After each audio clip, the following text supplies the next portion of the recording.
Fortnite is one of the biggest games in the world at the moment, and part of its success comes from the wide availability across a variety of platforms.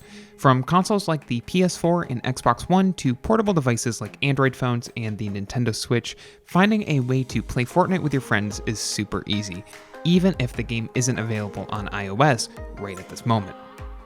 Of course, there's a difference between playing a game with friends and playing a game with friends, and local play can really make a big difference when you're playing Fortnite.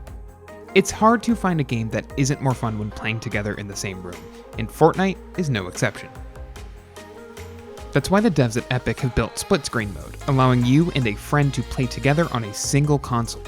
However, there are some serious limitations with split screen mode, and it starts with where you play. Currently, only the PS4 and Xbox One versions of Fortnite have support for split screen. If you play on mobile, Switch, or PC, you're unfortunately out of luck.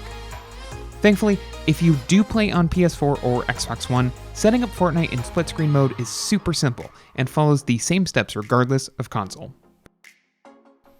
To set it up, start Fortnite on your console and head to the main menu. Make sure two controllers are synced with your console and turned on, and you should see the option for the second player to sign into their Fortnite account.